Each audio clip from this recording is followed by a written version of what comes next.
আসসালামু আলাইকুম। বিয়ন border sports এর নিয়মিত আয়োজন ডাগআউট ডায়লগে আপনাদেরকে স্বাগত জানাচ্ছি। আমি হাসান আল বান্না। বাংলাদেশ এবং পাকিস্তান সিরিজ নিয়ে আমাদের প্রতিদিনের আলোচনার আজকে টি20 এবং বাংলাদেশের সিরিজের পারফরমেন্স। আমাদের সাথে এই আলোচনায় স্টুডিওতে উপস্থিত আছেন ক্রিকেট বিশ্লেষক সৈয়দ আবিদ হোসেন সামি। আসসালামু আলাইকুম। ওয়ালাইকুম আসসালাম বান্না ভাই, কেমন আছেন? আলহামদুলিল্লাহ।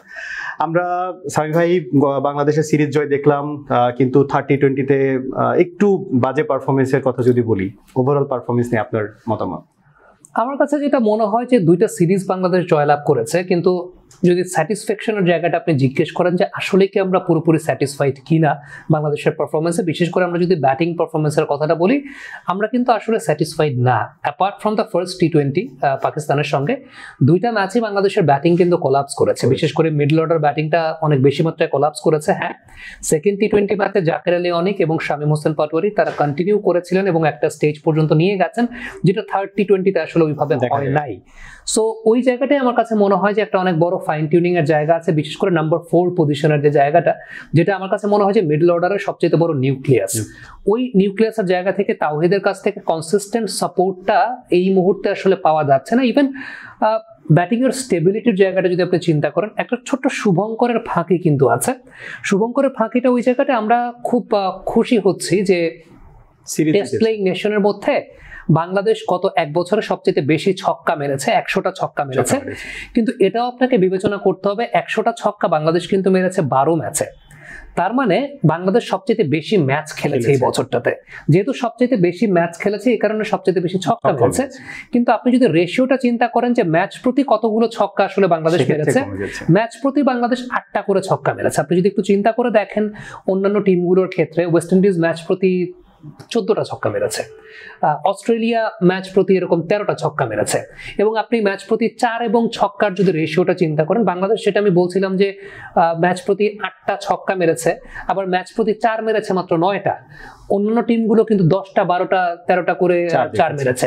সো ওভারঅল রেশিওটা আমরা, এই যে ছোট্ট একটা শুভঙ্করের ফাঁকি, আপনি স্ট্যাটিস্টিক্যাল জায়গাটাতে যেটা আমরা খুব স্যাটিসফাইড হচ্ছি, কিন্তু আমরা ম্যাচও আসলে অনেক বেশি মাত্রায় খেলেছি। তবে হ্যাঁ, দৃশ্যমান একটা উন্নতি তো দেখা গেছে, কিন্তু আমার কাছে ব্যক্তিগতভাবে মনে হয় যে মিডল অর্ডারের স্টেবিলিটির জায়গাটা, সেই জায়গাটা আসলে খুব ইনকনসিস্টেন্ট এবং একটু কোয়ালিটি বোলিং এর এগেইনস্টে, একটু ডিফিকাল্ট কন্ডিশনে যখন ব্যাটিং করার, তখন কিন্তু সেগুলো অনেক বেশি মাত্রায় এক্সপোজড হয়ে যাচ্ছে। আমরা শ্রীলঙ্কাতেও টেস্ট সিরিজ জিতেছি। সামিরের কথা বলছিলেন যে আসলে মিডল অর্ডার টি20 সিরিজ আমরা জিতেছি শ্রীলঙ্কাতে। আপনি বলছিলেন মিডল অর্ডার, এমনকি আমরা ওপেনিং এ কিন্তু দুইজনকে একটা বড় পার্টনারশিপ না দেখলেও আমরা কিন্তু কেউ না কেউ আমাদের ফার্স্ট দুইটা টি20তে কিন্তু ভালোভাবে ব্যাকআপ দিয়ে গেছে। তো ওভারঅল যদি পারফরমেন্সের কথা বলি এই 3টা টি20তে, ওই যেটা হয় যে টপ অর্ডার থেকে পারফরমেন্স আমরা কিন্তু শ্রীলঙ্কা সিরিজে দেখেছি। এখন এমন না যে প্রতিদিন তানজিদ আর ইমন দুজন একসঙ্গে পারফর্ম করছেন, একদিন তানজিদ পারফর্ম করছেন, আরেকদিন ইমন পারফর্ম করছেন।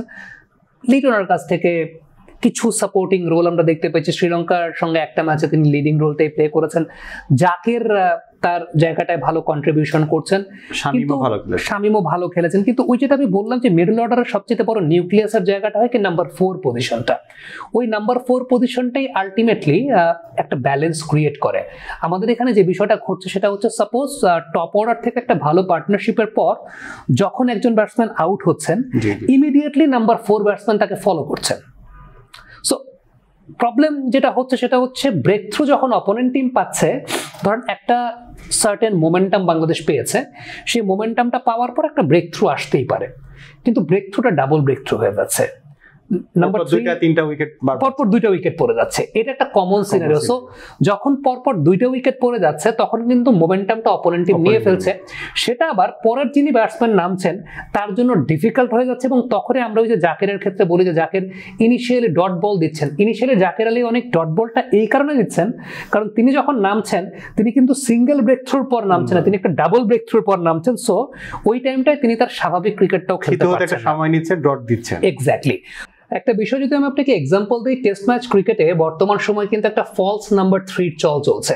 আপনি খেয়াল করে দেখবেন যে Kumar Sangakkara, Ricky Ponting, Brian Lara, Rahul Dravid, তারা সবচেয়ে প্রমিনেন্ট ব্যাটার ছিলেন তাদের দলের হয়ে এবং তারাই 3 নম্বর পজিশনে ব্যাটিং করতেন। বাট 2025 সালে আপনি একটা নতুন জিনিস খেয়াল করে দেখবেন, এখন 3 নম্বরে কারা ব্যাটিং করে।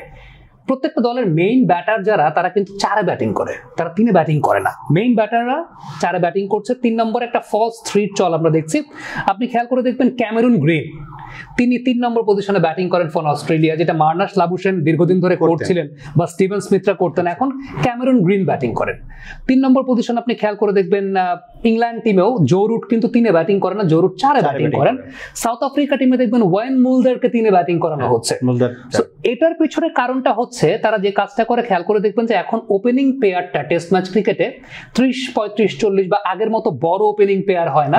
সো আলটিমেটলি আগে যেটা হতো যে যখন বড় ওপেনিং পেয়ার হতো বলটা পুরনো হয়ে যেত, মানে ওপেনাররাই বলটাকে পুরনো করে দিতেন তার প্রমিনেন্ট ব্যাটারের জন্য। তারা সফট এবং একটু ওল্ড বলে তারা ব্যাটিং করবেন এবং তাদের জন্য কাজটা ইজি হয়ে যেত। এখন যে কাজটা করা হয় সেটা হচ্ছে একটা ফলস নাম্বার 3 কে নামানো হয়, যে ফলস নাম্বার 3 কাজটা যেটা হয় একটা নাইট ওয়াচম্যানের মতো। সে যে কাজটা করে সেটা হচ্ছে ওই 4 নম্বর পজিশনে বা দলের যে প্রমিনেন্ট ব্যাটারটা আছে তার জন্য বলটাকে সফট করে দেয়, তার জন্য বলটাকে পুরনো করে দেয়, একটা কমফোর্ট জোন ক্রিয়েট করে দেয়। So this is the evolution of cricket. তো আমার কাছে ব্যক্তিগতভাবে যেটা মনে হয় যে best batter nowadays bats at number 4।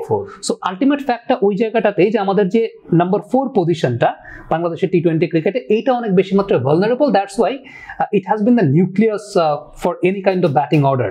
So এই জায়গাটাই আমার কাছে ব্যক্তিগতভাবে মনে হচ্ছে যে এইটার ভালনারেবিলিটি যখন থাকবে এবং যখন ব্যাক টু ব্যাক এরকম আপনার উইকেট পড়ে যাবে, এইটা কিন্তু it creates pressure on the number 5 batsman. এবং টি-20 ক্রিকেটের নাম্বার 5 ব্যাটসম্যান যিনি তাকে শুরু থেকে শর্টস খেলতে হয় বা তাকে একটা ফ্রিডম দিতে হয়, তার জন্য একটা এস্টাবলিশড পজিশন প্রয়োজন হয়। সো ওই এস্টাবলিশড পজিশনটা কিন্তু আলটিমেটলি ওই ব্যাটারটা পান না। জাকেরেলে অনেকের জন্য দুর্ভাগ্য আমি বলতে বাধ্য ন্যাশনাল টিমের ক্ষেত্রে, কারণ তিনি যখন প্রমিনেন্ট হয়েছেন ফর ইন্টারন্যাশনাল ক্রিকেট বা বিপিএল এ পারফর্ম করে তো তিনি প্রমিনেন্ট হয়েছেন, সেই সময়টা আসলে কি ঘটতো? সেই সময়টায় কুমিল্লা ভিক্টোরিয়ান্সের ওপর দিক থেকে Liton Kumar Das, Mohammad Rizwan, Faf du Plessis কিংবা অন্যান্য ব্যাটার যারা আছেন, মঈন আলীর মতো ব্যাটার ছিলেন, তারা একটা স্টেবল পজিশনে রাখতেন। জাকেরেলে অনেকের কাজ থাকতো 16 থেকে 20 নম্বর ওভারে ফিনিশিংটা দেওয়া, কিন্তু ন্যাশনাল টিমে এসে জাকেরেলে অনেকটা পাওয়ার প্লেতে ব্যাটিং করতে হচ্ছে। So it's very difficult for a finisher to play a role during the power play. Dot বলটা এই কারণে আসলে হবে।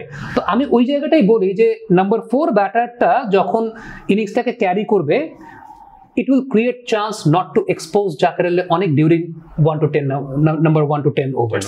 সো এই জায়গাটাই আমার কাছে মনে হয় খুব ইম্পর্টেন্ট যে 4 নম্বর পজিশনটা এটা সবচেয়ে ভালনারেবল এবং এইটার একটা ফাইন টিউনিংটা খুব গুরুত্বপূর্ণ এবং রিশেপিং মেথডটা খুব গুরুত্বপূর্ণ। Whether you want to invest on Tawhid, then তাওহিদের রোলটাও তাকে ক্ল্যারিফাই করতে হবে এবং তিনি আসলে পারফেক্ট শেপে আছেন কিনা ফিজিক্যালি এন্ড মেন্টালি এবং টেকনিক ওয়াইজ, সেটাও চিন্তা করা খুব গুরুত্বপূর্ণ। নাওয়াডেজ এক্স্যাক্টলি স্পোর্টস সাইকোলজি এটা একটা কিন্তু খুব ভাইটাল পার্ট মডার্ন ডে ক্রিকেটে।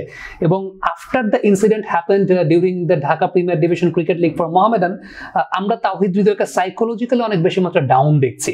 সো এইটাও কিন্তু ফাইন টিউনিংটা খুব জরুরি। হ্যাঁ, আপনি হয়তো বলতে পারেন যে Towhid during Dhaka premier division cricket league একটা বাজে ইনসিডেন্ট ছিল with umpire Sharfuddoula Ibne Shahid Saikat, but that does not mean যে you have to disown that person.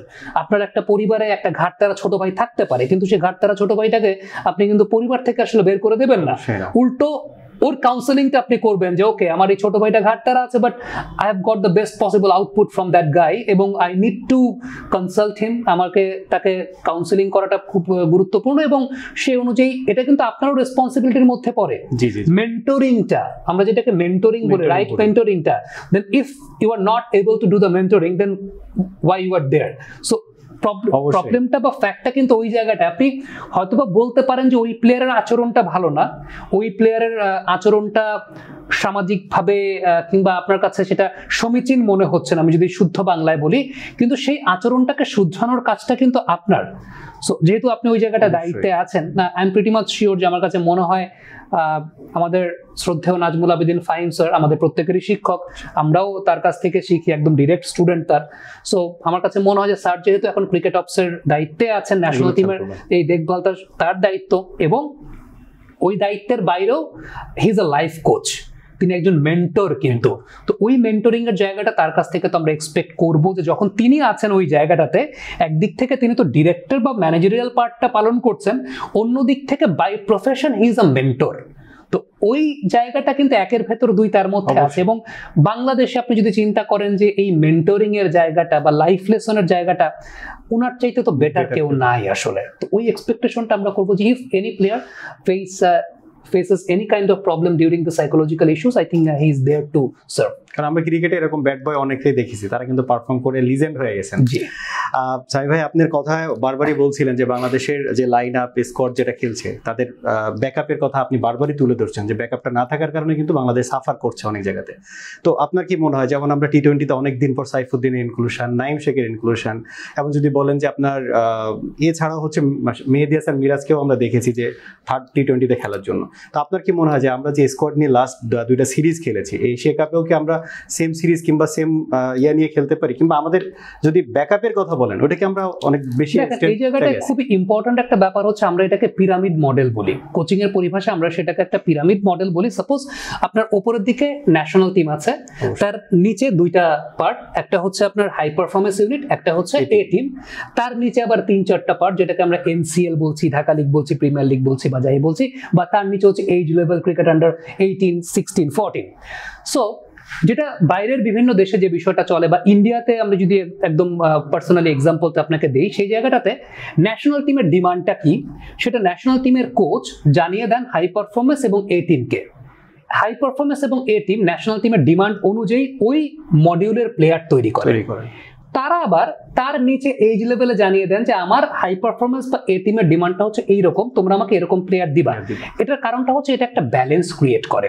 Suppose এই মুহূর্তে তানজিদ হাসান তামিম এবং পারভেজ হোসেন ইমন এই দুজন যে নেচারের ক্রিকেট খেলছেন, যে প্যাটার্নের ক্রিকেট খেলছেন, আল্লাহ না করুক কোনো একটা কারণে তারা যদি ইনজুর্ড হন, তাদেরকে যদি রিপ্লেস করার প্রয়োজন পড়ে, আপনার কিন্তু সিমিলার প্যাটার্নের প্লেয়ার প্রয়োজন টু মেইনটেইন দ্য ব্যালেন্সটা রাখার জন্য। কারণ সাপোজ আপনার টিমটা এক ধরনের ক্রিকেট খেলে, আপনাকে ডিসাইড করতে হবে which brand of cricket you want to play এবং in which batting order.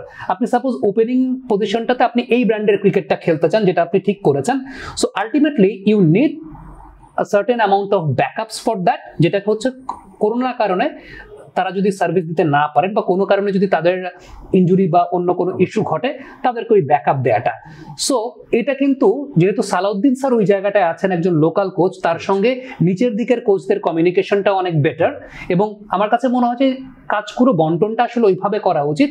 Salauddin sir should instruct the A team coach and the HP team coach যে ওকে, ওপেনিংয়ে আমরা এই ব্র্যান্ডের ক্রিকেটটা এখন খেলছি, সো নিচের দিকে তোমরা তোমাদের প্লেয়ারদেরকে ওইভাবে তৈরি করবা যাতে আমার এই ব্র্যান্ডের সঙ্গে ব্যালেন্সটা করে। So this is very important যে এই টোটাল জিনিসটাকে মেনটেন করা। এখন দুঃখজনক ব্যাপার হচ্ছে, আপনি একটা বিষয় খেয়াল করে দেখবেন যে আমাদের এ টিম বা এইচপি টিমের অর্গানোগ্রামে কিন্তু বা তাদের ফিউচার সিরিজগুলোতে কিন্তু টি-20 ফরম্যাটটা খুব উপেক্ষিত। 4 দিনের ম্যাচ হয়ে থাকে এবং সেই সঙ্গে ওয়ানডে ম্যাচটাই one day dependent. Good to see যে নেক্সট বাংলাদেশ এ টিম যখন আয়ারল্যান্ডে খেলতে যাচ্ছে, তারা কিন্তু টপ এন্ড টি-20 লিগটা খেলছে অস্ট্রেলিয়ার বিগ ব্যাশের প্রমিনেন্ট টিমগুলো এবং পাকিস্তান শাইন্সের সঙ্গে। সো এইখানে যখন টি-20 ফরম্যাটটা আছে, আমার কাছে মনে হয় যে এই জায়গাটাকে খুব সিরিয়াসলি চিন্তা করা দরকার, কারণ you will get ample amount of matches to see your player. So আমার কাছে ব্যক্তিগতভাবে মনে হয় যে এই জায়গাটা থেকে টপ এন্ড টি-20 লিগটা থেকে আপনি এশিয়া কাপের আগে তো আসলে সময় নেই, যদিও আমরা জানছি যে একটা টি-20 সিরিজ বাংলাদেশ হয়তো বা নেদারল্যান্ডসের সঙ্গে করতে পারে বা এরকম একটা চিন্তার জায়গা হতে পারে। সো আমার কাছে যেটা মনে হয়েছে যে এই মুহূর্তে বাংলাদেশের ওপেনিং কম্বিনেশনে যে ব্যাকআপটা যেটা আপনি চিন্তা করবেন, সেই ব্যাকআপে সত্যিকারের অর্থে এই দুই ওপেনারকে রিপ্লেস করার মতো বা তাদের সমসাময়িক কোনো ওপেনার নাই। So I would love to see যদি আয়ারল্যান্ডের সঙ্গে বা নেদারল্যান্ডসের সঙ্গে সিরিজটা হয়, এই জায়গাটায় আপনি তানজিদ ইমনদেরকে প্রায়োরিটি না দিয়ে আপনি ব্যাকআপ প্লেয়ারদেরকে যাদেরকে আপনি চিন্তা করছেন, সেটা it can be Mohammad Naim Sheikh, he can get another opportunity, সেটা he can get, বাট ওই প্যাটার্নটা অলরেডি কার মধ্যে আছে, সেই সিমিলারিটি চিন্তা করলে সৌম্য সরকার সেই জায়গাটায় আছেন, জিসান আলম আছেন। সো আমার কাছে মনে হয় যে তাদেরকে একটা অপরচুনিটি দিয়ে দেখা যেতে পারে। আপনি বলতে পারেন যে ইটস টু আর্লি কিনা, কিন্তু পারভেজ ইমনের ক্ষেত্রে it was too early, but Bangladesh cricket board team management trusted on him and he delivered. So যে সমস্ত প্লেয়ারদের মধ্যে সেই সম্ভাবনার জায়গাটা আছে, আমাদের এখানে হয় কি আসলে আপনার নিচের দিক থেকে তৈরি হয়ে আসার অপশনটা খুব কম। ন্যাশনাল সার্কিটে আসার পরে প্রিপেয়ারটা হতে হয়। সো এখন না করলে কখন, সেটা আমার কাছে ব্যক্তিগতভাবে মনে হয়। সো এশিয়া কাপের জায়গাটা যদি আপনি চিন্তা করেন, তার আগে যে সিরিজ আছে, আমার কাছে মনে হয় যে টিম ম্যানেজমেন্ট হয়তো বা সৌম্য সরকারের দিকেই যাবে, বাট তারপরও আপনি you can also think about Zishan Alam. এটা আমার কাছে ব্যক্তিগতভাবে মনে হয়, কারণ ওই প্যাটার্নের ক্রিকেটটা জিসান খেলে। এখন বোলিং এর ক্ষেত্রে যদি সামি ভাই আসি যে আমরা কি প্রপার স্কোয়াডেই আছি কিনা, কিংবা আমাদের বাইরে যেমন আমরা রিসেন্টলি কিন্তু জিএসএল এ দেখেছি এবার খালেদ আহমেদের পারফরমেন্স, সো ওনাকে ইনক্লুশন কিংবা টোটাল বোলিং লাইন আপনি আপনার প্ল্যান? দেখেন, it's a healthy competition. It's a healthy competition because when you have quantity number of quality players for a certain position, that means your that department is very much up to the mark. এবং definitely এটা একটা ভালো দিক। এখন ভালো দিক বললেই যে আসলে আপনার ওই প্লেয়ারটাকে নিয়ে আসতে হবে ব্যাপারটা সেরকম না। একটা টিম তখনই স্ট্রং থাকে যখন তার ব্যাকআপ বেঞ্চটা স্ট্রং থাকে, একটা ডিপার্টমেন্ট তখনই স্ট্রং থাকে যখন তার ব্যাকআপ বেঞ্চটা স্ট্রং থাকে।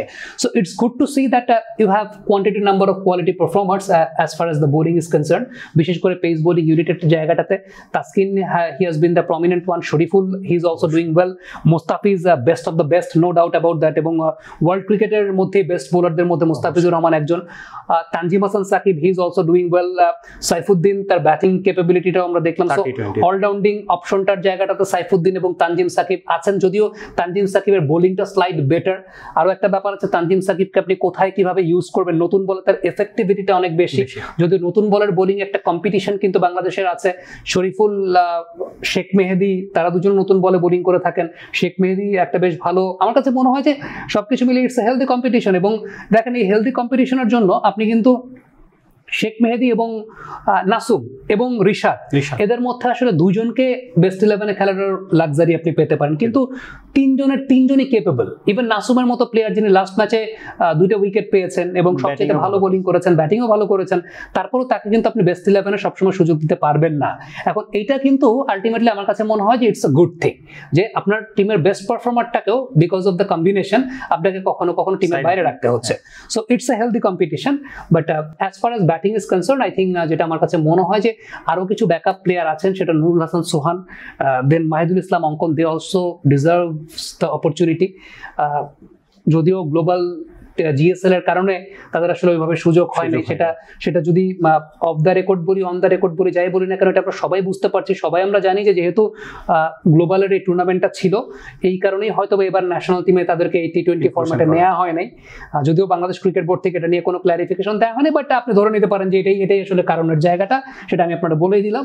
সো সামনে যদি নেদারল্যান্ডসের সঙ্গে সিরিজ হয় সেই জায়গাটাতে I would love to see both the players taking part for Bangladesh national cricket team, কারণ they have done well on the previous occasions when BPL was on, এবং আমার কাছে যেটা মনে হয় যে মিডল অর্ডারের স্টেবিলিটির জন্য you need to experiment these players. Okay sir, আমরা একটু পুরোনো কথায় আবার ফিরে আসতে চাই। আমরা যদি বলি বাংলাদেশে এই পুরো টি-20 সিরিজ নিয়ে সেম কোশ্চেন বারবারই আপনার কাছে করেছি, সেটা হচ্ছে বাংলাদেশের মিরপুরের পিচ। তো বাংলাদেশের আরো অনেকগুলা গ্রাউন্ড আছে, তো আমরা সবসময় কিন্তু মিরপুরের পিচে একটা লো স্কোরিং ম্যাচ, এবং সবসময় যেটা আমরা বলে থাকি যে বোলারদেরকে একটা ফ্যাসিলিটেট করে বাংলাদেশ ম্যাচ জিতেছে, যেটা আমরা সবসময় শুনে থাকি। কিন্তু এছাড়াও তো অনেকগুলো স্টেডিয়াম আছে যেখানে হয়তো আমরা আরো বেশি টি-20 কিংবা ওয়ান ডে খেলতে পারি। এখানে একটা ব্যাপার কিন্তু আছে বাংলাদেশ, সেটা হচ্ছে মিরপুরে কিন্তু 2 বছর পর টি-20 সিরিজ হলো, মাঝখানে কিন্তু মিরপুরে টি-20 সিরিজ হয় নাই, apart from few matches against Zimbabwe. Otherwise last 2 বছরে কিন্তু ম্যাক্সিমাম টি-20 ম্যাচ হয়েছে চট্টগ্রাম এবং সিলেটে। সো ওই জায়গাটাও কিন্তু বাংলাদেশ ক্রিকেট বোর্ড কাজ করেছে, এবং সারপ্রাইজিংলি লাস্ট বিপিএল যখন খেলা হলো, লাস্ট বিপিএল এ কিন্তু সবচেয়ে বেশি ইভেন উইকেটের ভেন্যু ছিল মিরপুর। যেটা হয় সেটা হচ্ছে যে ডেফিনেটলি বাংলাদেশের মাটিতে জুলাই মাসে সেটা আপনি যে কোনো ভেন্যুতেই সিরিজ আয়োজন করেন কিনা, it's very much challenging to create sporting wicket. Even আপনি যদি চিন্তা করেন যে বৃষ্টির সিজনটা, তো when there is full monsoon, 2019 world কাপের 2টা সেমিফাইনাল একটু চিন্তা করে দেখেন, 2019 বিশ্বকাপের ইন্ডিয়া নিউজিল্যান্ড ম্যাচটা 2 দিন ব্যাপী হয়েছিল, এবং সেই ম্যাচটা একটা লো স্কোরিং এনকাউন্টার ছিল। অস্ট্রেলিয়া ইংল্যান্ড ম্যাচটা একটা লো স্কোরিং এনকাউন্টার ছিল। So it's very difficult to produce better wickets during the monsoon season, এবং সেটা in any parts of the world. আপনি লর্ডসেও যদি খেয়াল করে দেখবেন যে মনসুন সিজনে যখন খেলা হয়, বৃষ্টির পর যখন প্রথম 1 ঘন্টা কিন্তু খুব ডেঞ্জারাস থাকে, বল খুব উল্টাপাল্টা সুইং করে, ব্যাটসম্যানদের জন্য it's difficult to get the best out of it. So ওই জায়গাটা থেকে আলটিমেটলি কাজটা হয়েছে। তবে তারপরও আমি গতকাল রাতে বিসিবি প্রেসিডেন্ট আমিনুল ইসলাম বুলবুলের সঙ্গে একটা কনভারসেশন হচ্ছিল, সেই কনভারসেশনে তিনি যেটা বলেছেন যে সেকেন্ড টি-20 ম্যাচের পর তিনি মাঠে গিয়েছিলেন, তিনি মাঠে যাওয়ার পর তিনি পিচটাকে পর্যবেক্ষণ করার চেষ্টা করেছেন, এবং এই পিচের সবচেয়ে বড় বিষয়টা হচ্ছে এটা ক্লে কন্টেন্টটা নিয়ে তার একটা কমপ্লেনের জায়গা আছে যে কালো মাটির উইকেট, এবং এখানে যে বিষয়টা ঘটে যে বল, যেহেতু টি-20 ক্রিকেটে একটা বল দিয়ে খেলা হয়, টি-20 ক্রিকেটে দুইটা বল দিয়ে খেলা হয় না, বল কিন্তু একটু পর কালো হয়ে যায়। সো এটা it's difficult for the batters to watch the ball properly. তো আলটিমেটলি এই মিরপুর স্টেডিয়ামে একটা সময় কিন্তু বেশ ভালো উইকেটই ছিল, বাই নেচার খুব ভালো উইকেট ছিল, প্রচুর রান দেখতাম আমরা, এবং উইকেটের মাটির ক্লে কন্টেন্টের জায়গাটা এটাও খুব ভালো ছিল। তবে খুব সম্ভবত 2014-15 সালের দিকে একবার পুরো মিরপুর স্টেডিয়ামের একটা রেনোভেশন হয়েছিল, মাটির ক্লে কন্টেন্ট পরিবর্তন করা হয়েছিল, তখন আসলে সত্যিকারের অর্থে এই স্টেডিয়ামের মাটির বৈশিষ্ট্যেরই একটা বড় পরিবর্তন এসেছে। এবং সেই পরিবর্তনের ফলে আপনি যখন খুব বেশি চেষ্টাও করছেন, তারপরও যে খুব বেশি লং লাস্টিং উইকেট প্রডিউস করতে পারছেন বিষয়টা কিন্তু সেরকম না। তো বিসিবি প্রেসিডেন্ট এই ব্যাপারটা আসলে খুব আমলে নিয়েছেন, তিনি বলেছেন যে আসলে এই ব্যাপারটা দেখবেন। তবে মাঝখানে 2 বছর কিন্তু মিরপুরে আসলে ওইরকম ভাবে টি-20 ক্রিকেট হয় নাই। আর উল্টো মিরপুরে আপনি যদি চিন্তা করেন লাস্ট 2 বছরের টেস্ট এবং ওয়ানডে বাংলাদেশ 90% ম্যাচে মিরপুরে হেরেছে। সো এটাও কিন্তু বোঝা যায় যে চ্যালেঞ্জিং কন্ডিশনে বাংলাদেশের পারফরমেন্সের জায়গাটা ওইরকম ভালো ছিল না, যদিও এবার টি-20 সিরিজটা বাংলাদেশ জিতেছে। আমার কাছে ব্যক্তিগতভাবে যেটা মনে হয় যে দেশের অন্যান্য স্টেডিয়ামগুলো যেগুলো আছে, ডেফিনেটলি আইসিসির বেশ কিছু প্রোটোকলের জায়গা আছে, যে স্টেডিয়াম যে জায়গাটায় আছে ফ্লাইট স্কেজুলটা কিরকম আছে, বা ফ্লাইট অ্যাভেলেবেল আছে কিনা, কিংবা অ্যাকোমোডেশন ফ্যাসিলিটিস গুলো কেমন আছে, 5 স্টার হোটেল আছে কিনা, 4 স্টার হোটেল আছে কিনা, সেগুলো নিয়ে আমার কাছে মনে হয় যে দেখেন ক্রিকেট বোর্ডে যখন আপনি অ্যাজ আ ডিরেক্টর বা অ্যাজ আ বোর্ড প্রেসিডেন্ট আপনি যখন কাজ করবেন, দিজ আর দ্য ওয়ার্কস যেগুলো সত্যিকারের অর্থে আপনাকে ম্যানেজ করতে হবে, বা এগুলোই আপনার আলোচনার বিষয়বস্তু। সো ওই জায়গাটাই যে বরিশালের মানুষ যদি ক্রিকেটের জন্য প্রত্যাশা করে থাকে, তাহলে আপনাকে দেখতে হবে যে বরিশালে অ্যাকোমোডেশন ফ্যাসিলিটিস কেমন, ফ্লাইট স্কেজুলটা কেমন আছে, এই সব কিছুরই একটা সমন্বয় বা এগুলো নিয়ে আপনাকে গবেষণার জায়গাটা করতে হবে। আমরা কিন্তু খুলনাতে ওইভাবে খেলা দেখি না, ইভেন বগুড়াতেও কিন্তু এখানে বাংলাদেশ ক্রিকেট বোর্ডের একটা ব্যাখ্যার জায়গা ছিল যে বগুড়াতে যেহেতু ফ্লাইটটা নাই, সো সেটাও একটা সময় বগুড়াতে কিন্তু ম্যাচ হতো। সো আপনাকে ওই জায়গাটাও চিন্তা করতে হবে যে বিকল্প কি ব্যবস্থা আছে, বিকল্প কি ব্যবস্থায় বিষয়টাকে আপনি খুব সহজতর করতে পারেন। সো সেগুলো নিয়ে অনেক কিছু চিন্তার জায়গা আছে। রাজশাহী স্টেডিয়ামটাও কিন্তু একটা ব্যাপার আছে, রাজশাহী স্টেডিয়ামটা নিয়ে আমরাও ভিজিটে গিয়েছিলাম, এবং ওই সময়টায় আমি ক্রিকেট বোর্ডের উপদেষ্টার দায়িত্ব পালন করছিলাম। সো আমিও নিজে রাজশাহীতে গিয়েছি, আমি নিজে রাজশাহীতে গিয়েও দেখেছি যে রাজশাহী স্টেডিয়ামটা outfield, you have fantastic outfield at Rajshahi, the wicket is very good, very much up to the mark. But একটা স্টেডিয়ামের ইন্টারন্যাশনাল ক্রিকেটের ভেন্যু হওয়ার জন্য যে সমস্ত রিকোয়ারমেন্টস প্রয়োজন রিগার্ডিং প্রেস বক্স, পিএমওএ রুম এবং অন্যান্য যে লজিস্টিক্যাল ফ্যাসিলিটিস প্রয়োজন, সেগুলো জায়গা থেকে অনেক দূরে আছে, এবং সেটা নিয়ে একটা বাজেটও এনএসএর কাছে দেওয়া হয়েছে। সো এই বাজেটগুলো অনেক আগে দেওয়া হয়েছে, কিন্তু কাজগুলোকে ত্বরান্বিত করা হয় না। I am pretty much sure যে current president mister Aminul Islam বুলবুল এই জায়গাগুলোতে একটা গুরুত্বের জায়গাটা দেবেন, এবং এই স্টেডিয়ামগুলোকে সচল করার ব্যাপারে যে পদক্ষেপগুলো নেওয়া দরকার, তাহলেই হবে কি তখন আপনার এই কোয়ান্টিটি নাম্বার অফ কোয়ালিটি ভেন্যুজ যখন থাকবে, তখন এই যে মিরপুরের যে প্রবলেমটা, এই মিরপুরের প্রবলেমটা থেকে আপনি রেহাই পাবেন। আরেকটা ইম্পর্টেন্ট ফ্যাক্টর আপনি প্রাসঙ্গিকভাবে বললেন, সেটা হচ্ছে I had a conversation with Liton Kumar Das, এবং he was mentioning যে মিরপুরে যেটা হয়, কোনো প্লেয়ারই ব্যাটিং করতে চায় না, ব্যাট ভেঙে যায়, 1 লাখ টাকা দামের ব্যাট ভেঙে যায় মিরপুরের পিচে প্র্যাকটিস উইকেটে ব্যাটিং করতে গেলে। এবং আমার কাছে আমার মনে আছে আমরাই কোন একটা প্রিমিয়ার লিগের টিমের প্র্যাকটিস দেখছিলাম, সৌম্য সরকাররা ব্যাটিং করছিলেন, শেখ মেহেদিরা ব্যাটিং করছিলেন, কেউই আসলে মিরপুরের প্র্যাকটিস উইকেটে ব্যাটিং করতে চান না, ঠিকঠাক মতো কমফোর্টেবল না। সো ন্যাশনাল টিমের প্র্যাকটিসটাকে অন প্রায়োরিটি বেসিস মিরপুর থেকে সরানোটা খুব গুরুত্বপূর্ণ। ন্যাশনাল টিমের প্র্যাকটিসটাকে কোয়ালিটি ভেন্যুতে, আপনার ন্যাশনাল টিমের প্র্যাকটিস ক্যাম্প বগুড়ায় হতে পারে, ন্যাশনাল টিমের প্র্যাকটিস ক্যাম্প রাজশাহীতে হতে পারে, ন্যাশনাল টিমের প্র্যাকটিস ক্যাম্প চট্টগ্রামে হতে পারে, সেটাকে মিরপুর থেকে সরানোটা খুব গুরুত্বপূর্ণ। আপনি যদি দেখেন 2020 আন্ডার-19 ওয়ার্ল্ড কাপের আগে আকবররা কিন্তু 2 মাস ইন্টেন্স ট্রেনিং করেছেন বগুড়াতে, ওইখানকার উইকেট বেটার। বাংলাদেশ যখন পাকিস্তানকে হারালো পাকিস্তানের মাটিতে গিয়ে, তার আগে বাংলাদেশ টাইগার্সের ক্যাম্প হয়েছিল চট্টগ্রামে, সেখানকার উইকেট বেটার। ইভেন বাংলাদেশ টাইগার্সের বেশ কিছু ক্যাম্প সাউথ আফ্রিকা সিরিজের আগে বগুড়াতে হয়েছে, সাউথ আফ্রিকা মাটি থেকে বাংলাদেশ ওয়ানডে সিরিজ জয়লাভ করে এসেছিল।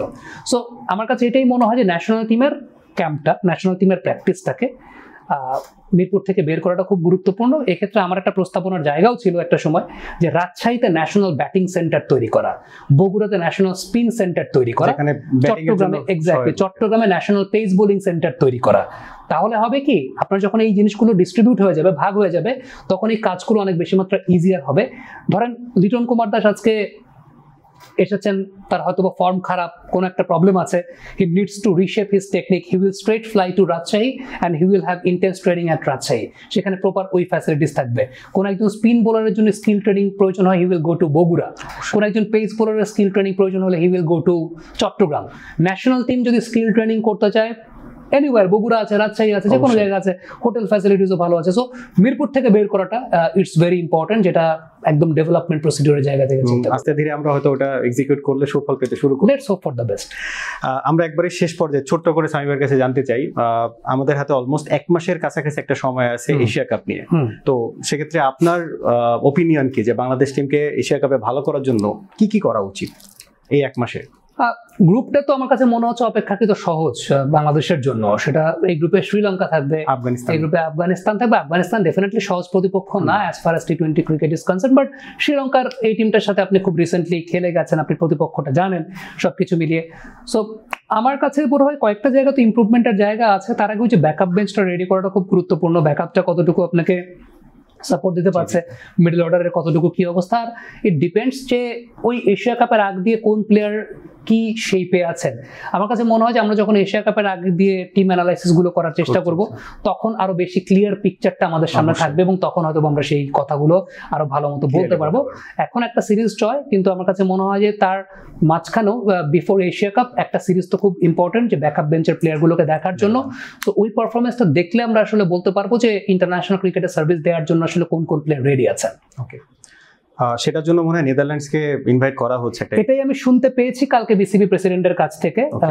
আমি নেপাল এবং নেদারল্যান্ডস দুইটার ক্ষেত্রে কথা বলা ছিল। আমি খুব সম্ভবত শুনছিলাম যে নেপাল ওয়েস্ট ইন্ডিজ বা এরকম কোন একটা টিমের সঙ্গে সিরিজ খেলতে যাচ্ছে, সেক্ষেত্রে অ্যাভেলেবিলিটির জায়গা থেকে খুব সম্ভবত পাওয়া গেছে আসলে নেদারল্যান্ডসকে। তবে এখানে একটা কথা আছে, সেই কথার জায়গাটা হচ্ছে নেপাল বা নেদারল্যান্ডস যেই থাকুক না কেন, আপনি সিরিজটা আসলে কোথায় খেলবেন, দিস ইজ ভেরি ইম্পর্টেন্ট। কারণ দিস ইজ ফুল মনসুন। এই সময় যদি আপনি বাংলাদেশের সিরিজ খেলেন, you will not get the best wickets to মানে ফর দ্য প্র্যাকটিস। সো ওই সিরিজটা যদি আপনি আসলে দুবাইতে করতে পারেন, যেহেতু এশিয়া কাপটা দুবাইতে, ওই সিরিজটা যদি আপনি দুবাইতে করতে পারেন, আমি জানি যে বর্তমান যিনি বোর্ড প্রেসিডেন্ট আছেন, অ্যাসোসিয়েট নেশনগুলোর সঙ্গে তার ডিপ্লোম্যাটিক রিলেশনশিপটা খুব বেটার। সো সিরিজটা যদি দুবাই কিংবা আবুধাবি এরকম কোনো জায়গাতে হয়, যেখানে কন্ডিশনটাও আসলে খুব ইম্পর্টেন্ট, এবং ওই কন্ডিশন আপনি যেহেতু প্রস্তুতি নিতে চাচ্ছেন, সো প্রস্তুতির জায়গাটায় আপনার কন্ডিশনের সঙ্গে অ্যাডজাস্টমেন্টটা খুব গুরুত্বপূর্ণ। সো আমার কাছে ব্যক্তিগতভাবে মনে হয় আপনি যার সাথে সিরিজ খেলেন না কেন, সেটা উগান্ডা হতে পারে, সেটা নাইজেরিয়া হতে পারে, সেটা ব্রাজিল হতে পারে, আর্জেন্টিনা হতে পারে, যেই হোক না কেন, most important thing is proper condition আসলে ক্রিকেটটা খেলা। সো আপনি অস্ট্রেলিয়াকেও যদি এখানে নিয়ে আসেন, কোনো লাভ নাই যদি আপনি প্রপার কন্ডিশনটা আসলে ওই জায়গাটা না পান। সো যার সঙ্গে সিরিজটা খেলেন না কেন, what I think that series should be in UAE, এটা আমার কাছে ব্যক্তিগতভাবে মনে হয়। ধন্যবাদ সামি ভাই এতক্ষণ সময় দেওয়ার জন্য। Thank you so much.